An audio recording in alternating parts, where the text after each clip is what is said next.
Dari rakyat, oleh rakyat, dan untuk rakyat. Itulah salah satu konsep demokrasi yang paling sering kita dengar. Sebagai negara demokrasi, Indonesia tentu membutuhkan lembaga yang mewakili suara rakyat yang jumlahnya ratusan juta. Disitulah hadir Dewan Perwakilan Rakyat, DPR, yang berfungsi sebagai perpanjangan tangan rakyat dalam penyelenggaraan pemerintahan. Bersama Presiden, DPR memiliki kewenangan besar, merancang dan membentuk undang-undang, sekaligus mengawasi jalannya roda pemerintahan. Idealnya, lembaga ini hadir untuk menjadi pengawal kepentingan rakyat. Namun, dalam praktiknya, tak sedikit perilaku, kebijakan, maupun sikap para wakil rakyat yang justru memicu rasa kecewa, jengkel, bahkan marah dari masyarakat. Contohnya, sebuah rapat paripurna DPR yang seharusnya dihadiri ratusan anggota, justru hanya diikuti oleh sekitar 30 orang. Rapat paripurna DPR hari ini hanya diikuti 30 orang anggota Dewan. Dengan kata lain, ada 530 orang anggota DPR yang tidak hadir dalam rapat paripurna hari ini. Pemandangan seperti inilah yang membuat slogan "Bubarkan DPR" sering terdengar dalam demonstrasi maupun coretan di dinding jalanan. Lalu muncul pertanyaan penting, apakah DPR benar-benar bisa dibubarkan? Jika menilik sejarah, sebenarnya sudah ada presiden yang mencoba melakukannya. Pada 5 Juli 1959, Presiden Soekarno mengeluarkan dekret presiden yang membubarkan Dewan Konstituante. Alasannya, lembaga tersebut dianggap gagal menjalankan tugasnya, yaitu merumuskan Undang-Undang Dasar baru sebagai pengganti UUD sementara 1950. Selama 3 tahun bersidang, sejak 1956 hingga 1959, Dewan Konstituante tak kunjung menghasilkan keputusan. Akhirnya, melalui dekret tersebut, Soekarno sekaligus mengakhiri era demokrasi liberal dan memulai masa demokrasi terpimpin. Menetapkan Undang-Undang Dasar 1945 berlaku lagi. Kemudian pada tahun 2001, Presiden Abdurrahman Wahid atau Gus Dur juga pernah mengeluarkan dekret yang isinya membekukan DPR dan MPR. Kami selaku Kepala Negara Republik Indonesia terpaksa mengambil langkah-langkah luar biasa dengan memaklumkan: 1. Membekukan Majelis Permusyawaratan Rakyat RI dan Dewan Perwakilan Rakyat RI. Namun, langkah itu justru berbalik menjadi bumerang.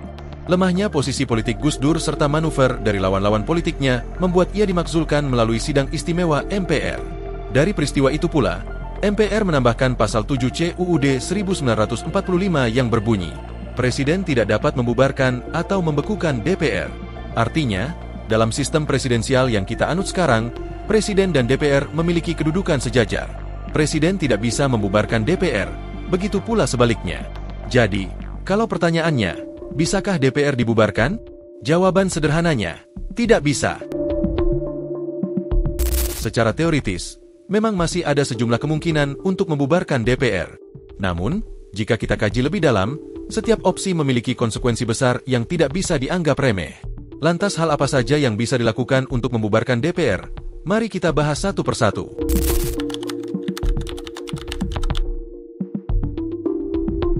DPR adalah lembaga negara yang keberadaannya dijamin oleh konstitusi. Artinya, satu-satunya jalan legal untuk membubarkannya adalah dengan mengubah pasal-pasal yang secara eksplisit mengatur keberadaan DPR dalam UUD 1945. Masalahnya, prosedur amandemen tidaklah sederhana. Untuk sekadar mengusulkan perubahan, dibutuhkan dukungan minimal sepertiga dari total anggota MPR. Saat ini jumlah anggota MPR mencapai 732 orang, sehingga setidaknya 250 anggota harus menyetujui usulan tersebut. Tantangan berikutnya, separuh dari anggota MPR itu sendiri adalah anggota DPR. Dengan kata lain, sangat kecil kemungkinan mereka bersedia menyetujui gagasan yang pada akhirnya justru menghapus kedudukan mereka sendiri.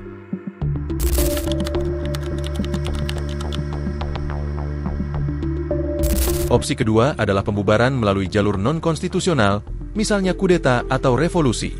Secara teori, hal ini memang mungkin dilakukan, namun risikonya luar biasa besar.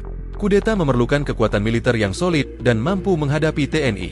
Selain itu, sejarah menunjukkan bahwa kudeta atau pemberontakan hampir selalu menimbulkan korban jiwa, kerugian ekonomi, serta meninggalkan luka sosial yang mendalam. Mengorbankan stabilitas negara hanya demi membubarkan DPR jelas bukan langkah yang bijak.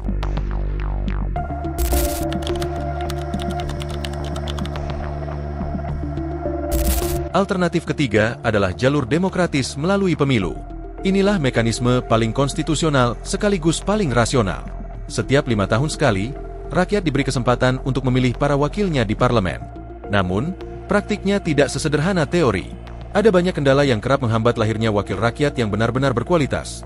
Mulai dari rendahnya literasi politik masyarakat, praktik politik uang seperti serangan fajar, hingga terbatasnya kandidat dengan integritas tinggi. Akibatnya, wajah DPR cenderung tidak banyak berubah dari periode ke periode, meskipun pemilu telah berkali-kali digelar.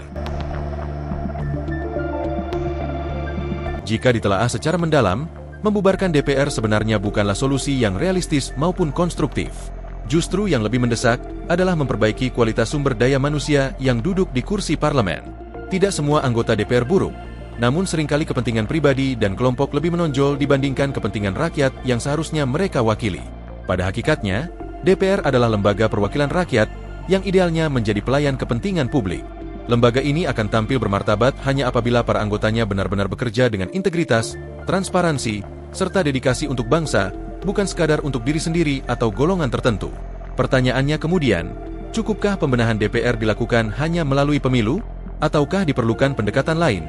Misalnya reformasi besar-besaran dalam sistem politik dan partai? Bagaimana menurut Anda? Silakan tinggalkan pandangan dan gagasan Anda di kolom komentar.